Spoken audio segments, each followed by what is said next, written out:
Hey guys, happy Friday. Mama C here with a message for you guys.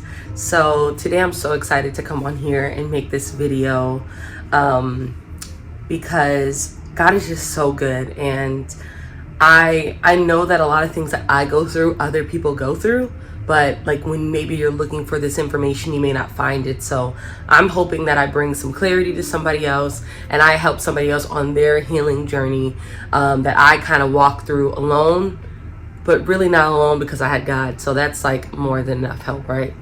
But anyways, before I get into the word, I really want to share two scriptures that really gave me a little bit of direction for my message. So the first one is going to be Psalms 32, 1 through 6. So it says, "Blessed is the one whose transgressions are forgiven, whose sins are covered.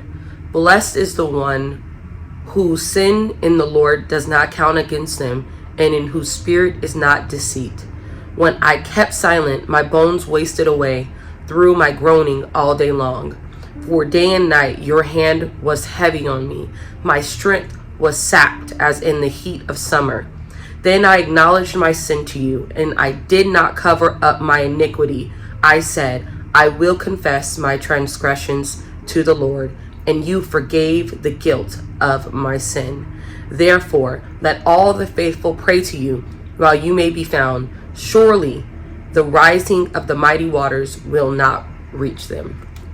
Beautiful. Like, wow. I'm just like in awe of God. So that's the first one. And then the second one is Psalms 30. And then it's going to be chapter 2, verse 2. And so it says, "Lord my God, I called to you for help, and you healed me." And then 3 is, "You, Lord, brought me up from the realm of dead. You spared me from going down to the pit." So today I wanted to talk about what happens when God actually answers your prayers. And God really does do what he says he will do. Like, if you are willing to be honest, if you are willing to lay down your sin and your issues to God and be honest and say, "Lord, I surrender," God is faithful and he will see you through. So with this being said, I want to kind of go into a little bit of a story about like what I've been dealing with personally that pertains to this.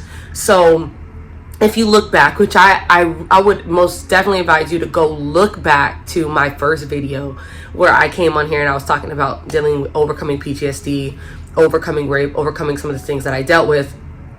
And you can visibly see me not being okay. So I really started to experience this in 2020, right when the pandemic hit. And I've been healing through these last 2 years. And so since then I've been in counseling. So I have not stopped going to counseling. At one point when I first got diagnosed with PTSD, I was actually going to counseling twice a week. So if anyone understands when it comes to therapy, usually a therapist, a person that's pretty healthy, will go to therapy or counseling once every 2 weeks, max once a week.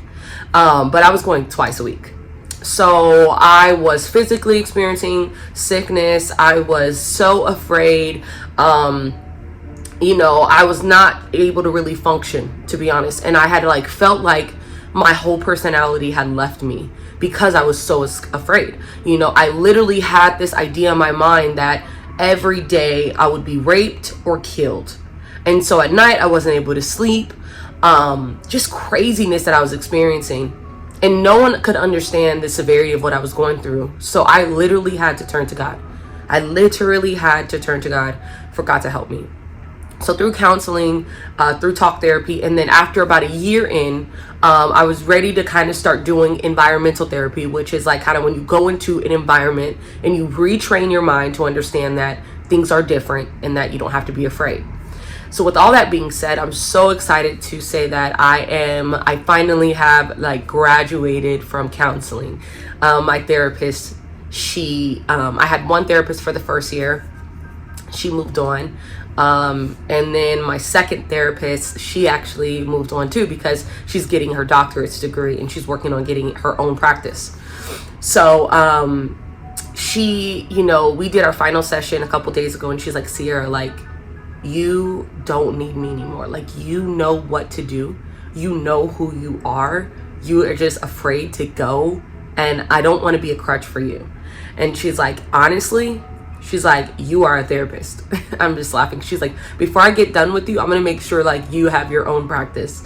One day, God willing, I want to be able to, do the same for somebody else. But I was just like laughing, and I was so sad. I was crying on the phone with her, and I'm like, no, like I need this. I need to be able to come and talk to somebody every week, or well, not every week now, but every 2 weeks, and just lay down what I need. But what she was explaining to me is that a lot of times with the therapist, they are there to kind of like help you process your thoughts. But if you can sit there and tell somebody what your issue is, and then break it down on why you thinking, and then break it down and tell them the resolution, you don't need a counselor, right? You don't.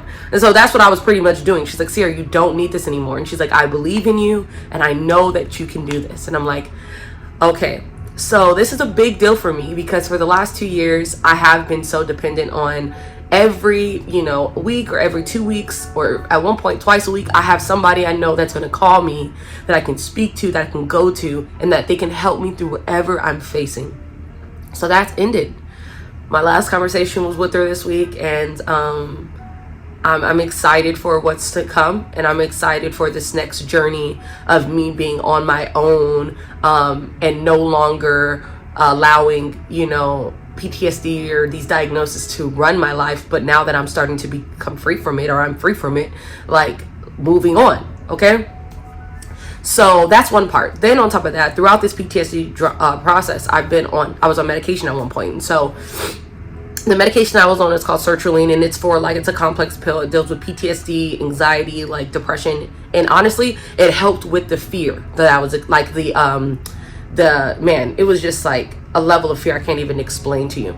And so at one point I was up to like almost like 150 milligrams, which is very high. Like, a lot of people take 25 milligrams of this, and they're like, I can't barely function. But for me, I was functioning on 150 because I was just so traumatized.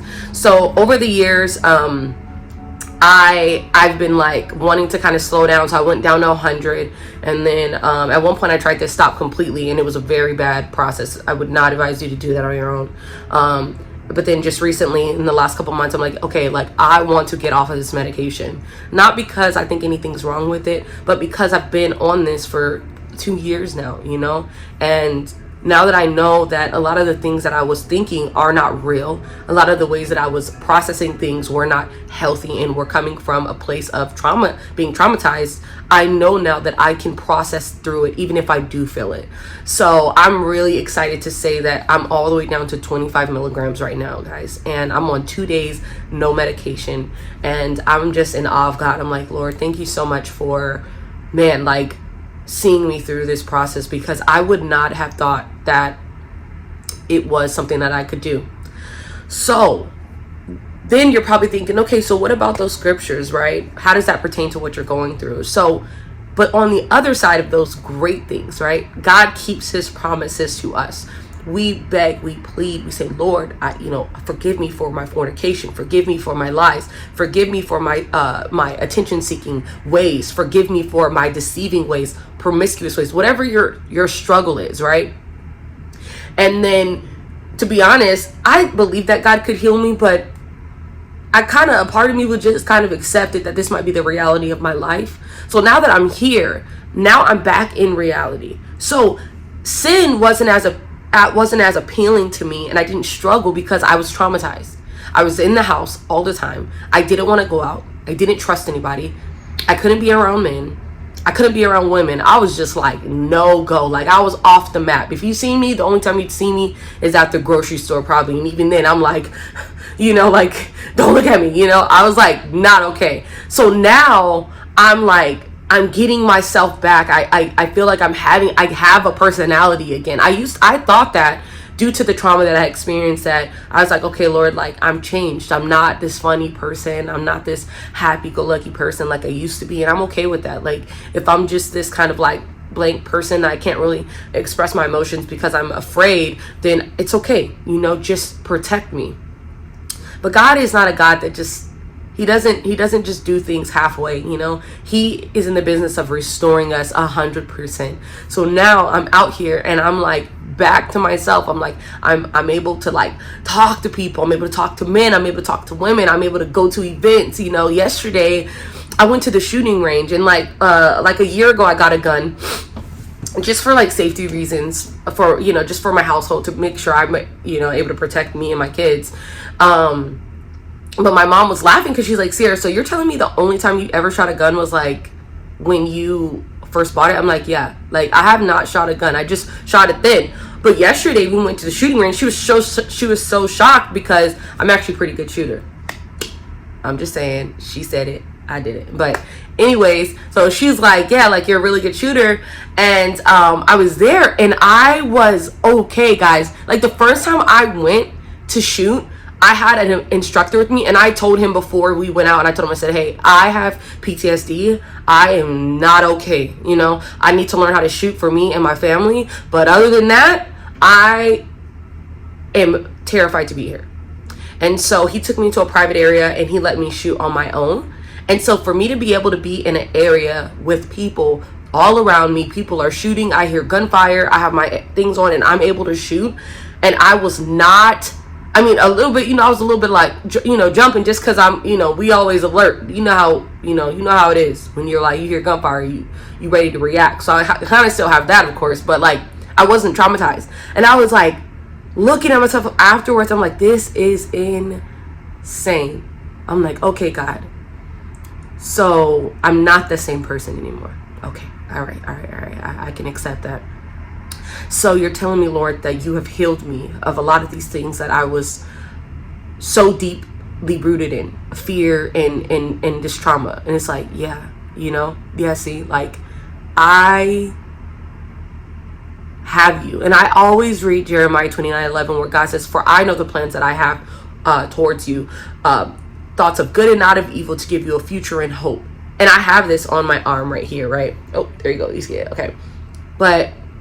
And whenever I'm praying for people and whenever I'm ministering to people, I'm always reading that scripture to them because it's very dear to me. But sometimes you don't always believe it when you read it. So God was just showing me, like, for I know the plans that I have for you, Sierra. You know, thoughts of good and not of evil, to give you a future and hope. So it doesn't matter what you're going through right now. God wants you to have a good future. He wants to give you hope. He wants to see you through these things if you are willing to allow him to. So, but what I've been dealing with is my personality is very bright, you know, and I'm a lot of people are drawn to me, and men and women, and I can't tell if they like me or not. It's just craziness. And so now that I'm starting to become like being back to my old self, I'm getting a lot more attention, and it's overwhelming sometimes. And the last time I kind of was in this same place before I was like super traumatized, it was when, you know, before I kind of dealt with rape. So even then I was still dealing with a lot of trauma. But like once I experienced the rape in 2019, that was like the end of all. I was like, wow, like I was really oblivious. I genuinely thought that like you are safe. Like, yeah, you know, people might want to fight you. I was always willing to fight. So I was like, whatever. But I didn't ever consider that someone could take some things from you forcefully and just violate you like that. I just never thought that. So once that happened to me, I was like, wow, okay. It was like someone just came up and just hit me in my head, and I just like woke up and I was like, oh wow, life is very serious. So yeah, so like pretty much like before like that, I kind of was this, you know, very happy-go-lucky, but then my personality changed. So I've been fighting against that for the last 2 years of trying to figure out like who I am, and I thought I lost this part of me, but no, I'm still the same person. But there's a danger to that, right?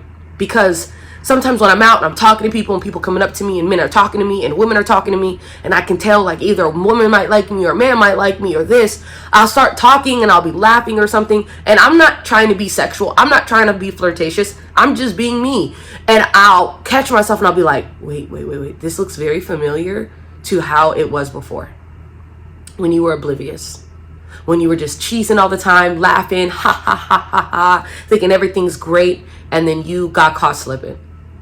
Then you got caught in a really bad position that changed your life forever. Not forever, because God has restored me, but you get the point. For some years, it took me a long time to overcome that, and it's still something that I am not that I'm like dealing with, but it's something that's always in the back of my mind, that it's a that people are capable of doing things like that, you know.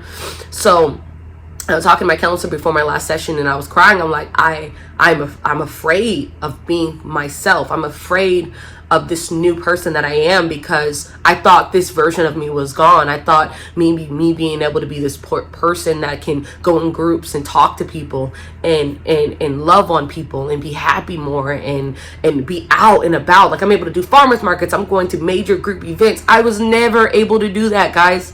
Like, this is crazy, but now I'm able to. And so I'm in this mindset of, okay, I don't want to experience rape again. I don't want to make anyone feel like I'm weak. I don't want to make anyone feel like I'm gullible. So, okay, so maybe I should just close back down. Do I need to shut down? And it's like, no. And so my counselor told me, she said, Sierra, you are not the same person that you were years ago when you experienced that. You are different now. And you have to be okay with being who you are. And so when I was experiencing that, I was like, oh yeah, like there's things I would never do. And now that I'm out and about, I'm realizing that when you're out, when you're back healed, when God actually answers that promise that he said he would, rather if he's healing you, rather if it's restoring you or anything that God has said he's going to do, when you actually get it, what are you going to do now? Now, this is a moment where I'm in this crossroad where I could go back to my old ways. I could get back entangled in the things that I used to do. I could get back in a people-pleasing state. I could get back into a attention-seeking place where I'm, wanting attention. I'm flirtatious, or I know that I'm good with my words, so I'm using it to, not manipulate, but manipulate, situations to be working in my favor. But at the end of the day, it led to a bad place.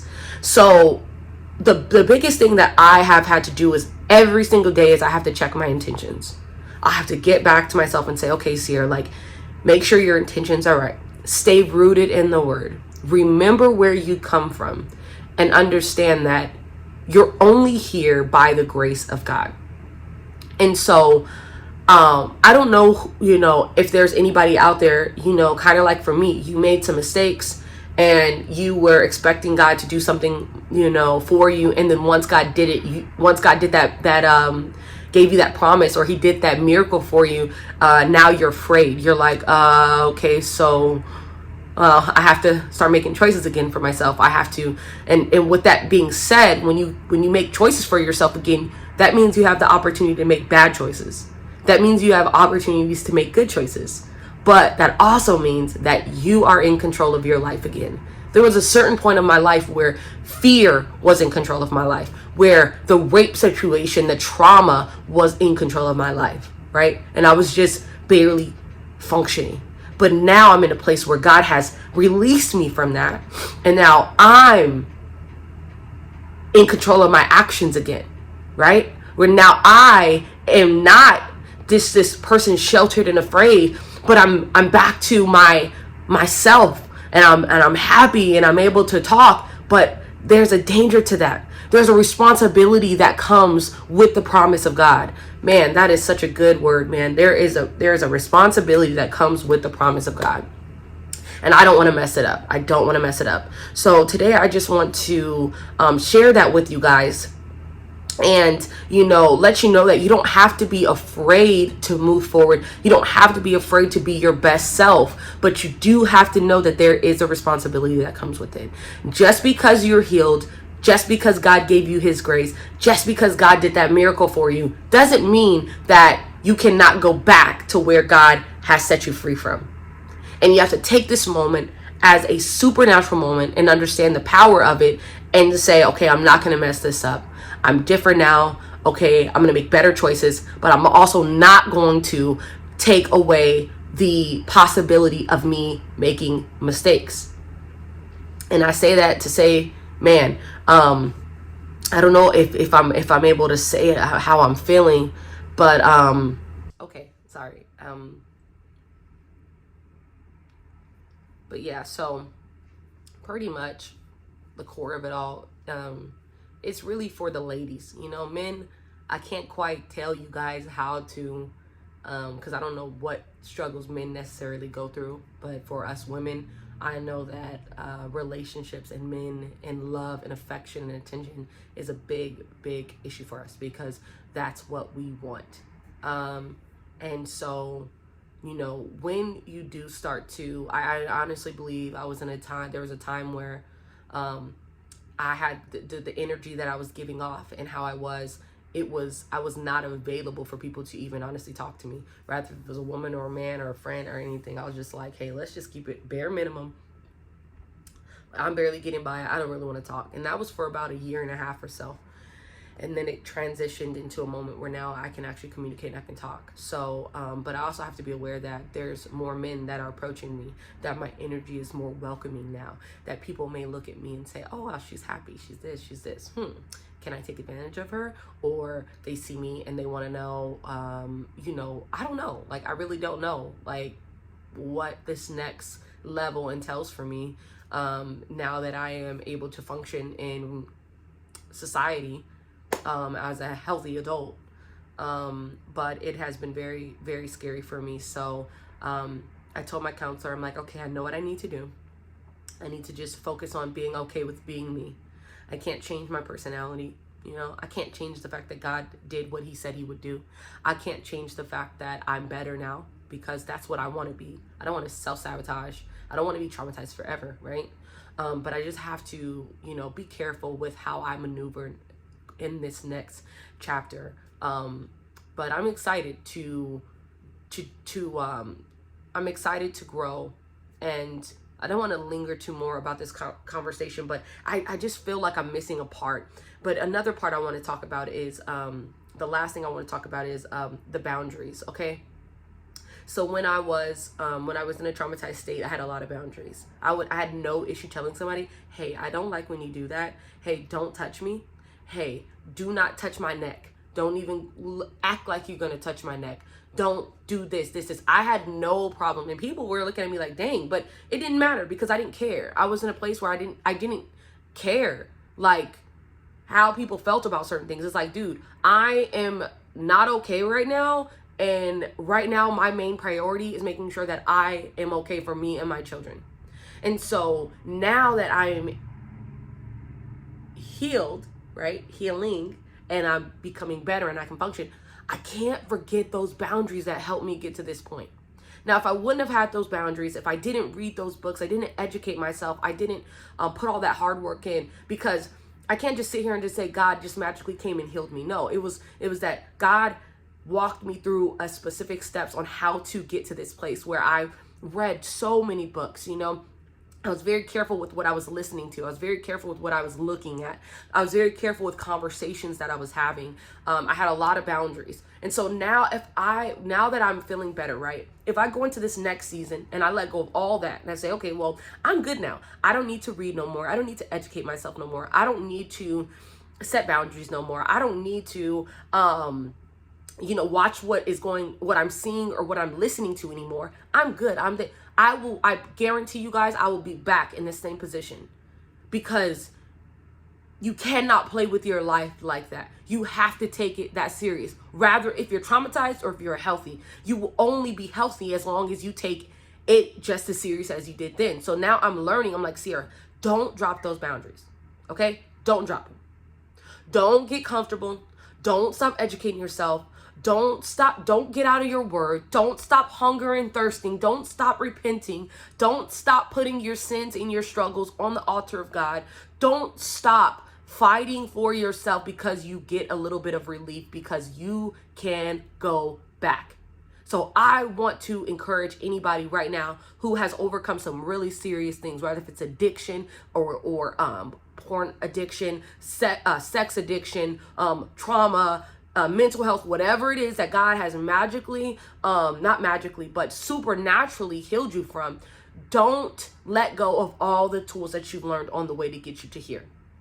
Don't go back to those old friends. Don't go back to those old relationships. Don't go back to accepting less. Don't cut off all those boundaries. Don't start putting yourself in compromising positions. Keep that same standard that you had then, and if anything else, increase it and demand more so that you can continue to level up. I hope that this word encourages you to become your best self today, to not live less than what God has promised you, to accept the grace and the love that God has already given you, but not use it as a way to go back to the things that broke you, but instead use it as a tool to help you become the woman or the man that God has created you to be. The enemy comes to steal, kill, and destroy. And he's out here. He's lingering. He's waiting. He's like, oh, so you think you're healed, huh? Okay. No worries. Got some for you, right? You got to stay alert. You got to stay sharp. And this is a word for myself. So I hope that, you feel encouraged. And if you like this content, I'm a very long-winded person. I'm trying to learn how to do stories, because I get all over the place. But if you do like what you've heard today, please subscribe and like and comment and share with me anything that you may have experienced or anything that you may be going through right now. I hope you guys have a wonderful Friday. Peace. Mama C.